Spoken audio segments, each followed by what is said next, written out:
পরিবেশের সবথেকে গুরুত্বপূর্ণ উপাদান হচ্ছে গাছ। আর গাছপালা ভালোবাসে না এমন মানুষ খুব কমই আছে।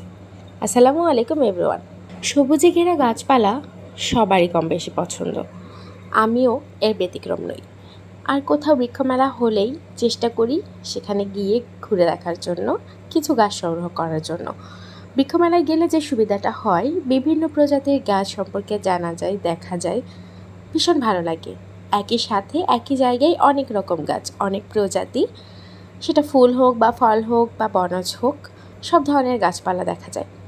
তাই আমি বৃক্ষমেলায় যাওয়ার সুযোগ হলে মিস করি না, সেটা যেখানেই হোক।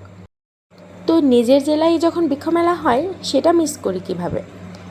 তো টাঙ্গাইলে যতবারই বৃক্ষমেলা হয় আমি চেষ্টা করি প্রত্যেকবারই একবার হলেও যাওয়ার, ঘুরে আসার, কিছু গাছ কালেকশানে নিয়ে আসার। গাছ জিনিসটা আমার ভীষণ পছন্দের, সেটা ফুল গাছ হোক বা ফল গাছ হোক। আমার মনে হয় আমার যদি এরকম সম্ভব হতো যে একবারে সব কালেকশন আমার কাছে থাকবে, সব ধরনের ফুল, সব ধরনের ফল আমার বাড়িতে থাকবে, এরকম একটা বাড়ির স্বপ্ন আমি সবসময় দেখি। জানি না কখনো পূর্ণ হবে কি না, তবে এই স্বপ্নটা আমার বরাবরের জন্য।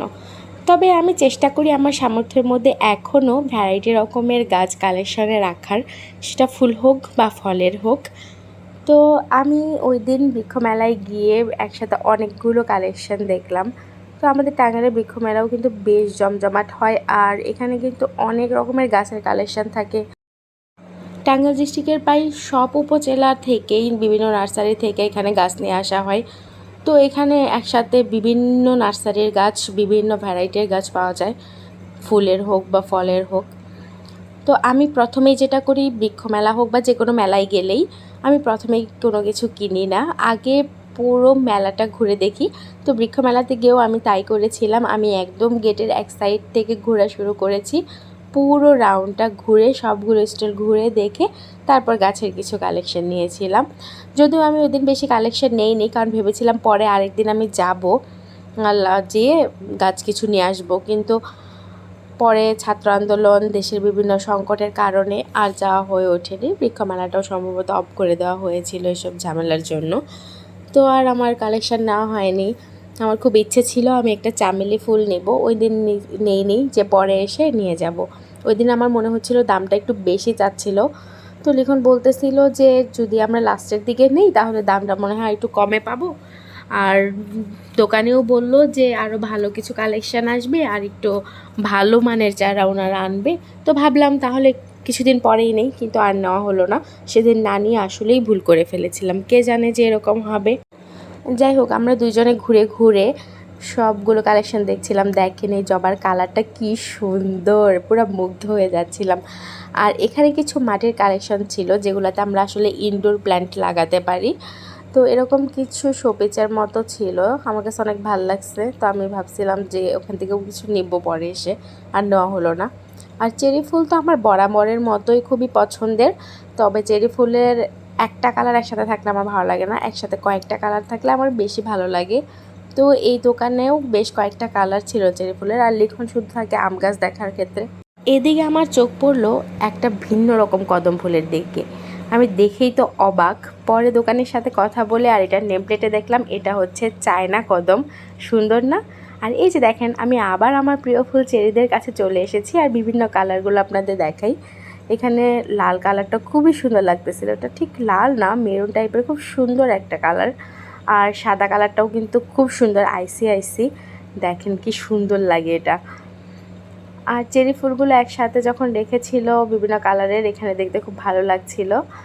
আর আরও কিছু ফুল এখানে ছিল, যেমন এই যে চামেলি ফুলটা, যেটার কথা আমি বললাম, ভেবেছিলাম এই ফুলটা আমি একটা আনবো আমার বাগানের জন্য, বাট আনা হয়নি। ফুলটা অনেক সুন্দর লাগছে। বিভিন্ন দোকানে আসলে বিভিন্ন ধরনের গাছ ছিল। ইনডোর প্ল্যান্টগুলোও কিন্তু খুব ভালো লাগে। আমি ভাবছি কিছু ইনডোর প্ল্যান্ট আরও অ্যাড করবো আমার কালেকশানে। তো আপনাদের কাছে কি কি ইনডোর প্ল্যান্ট আছে কালেকশানে প্লিজ জানাবেন। আর ইনডোর প্ল্যান্ট হিসেবে কোনটা ঘরে রাখলে বেশি সুন্দর লাগে সেটাও আমাকে অবশ্যই কমেন্টে সাজেস্ট করবেন। আর এটা আমাদের পৌর উদ্যানে মেলা হচ্ছিল, তো এই সাইডে পৌর উদ্যানের সার্জন বীর চেষ্টায় ভাস্কর্য ছিল, যেটা আমি একটু আমার ক্লিপে নিয়ে আসার চেষ্টা করেছি। আর এখানে পরিবেশ বান্ধব একটা পরিবেশ বোঝানোর জন্য পরিবেশ বান্ধব চুলা, ঘরবাড়ি একটা পরিবেশ ক্রিয়েট করা হয়েছিল। আর এখানে একটা চায়ের দোকান ছিল, চাঙ্গা তান্দুরি চা। পুরো মেলাতে আমি একটাই খাবারের দোকান বা চায়ের দোকান পেয়েছি, আর পুরো মেলাটাই ছিল শুধু গাছ আর গাছ।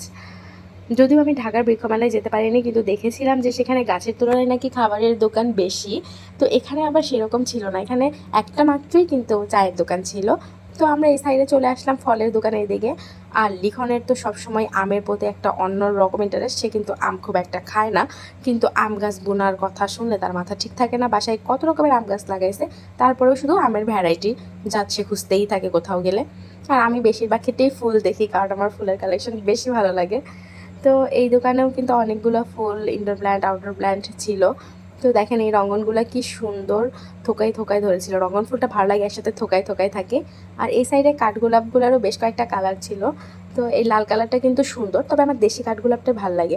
আর লিখন আমাকে এখানে সবেদার চারা দেখাচ্ছিল। এই তো সব কিছু মিলিয়ে আমাদের বৃক্ষমেলা ভ্রমণ ছিল। কেমন লাগলো আমাদের ভিডিও ব্লগটি জানাবেন। ধন্যবাদ। আসসালামু আলাইকুম।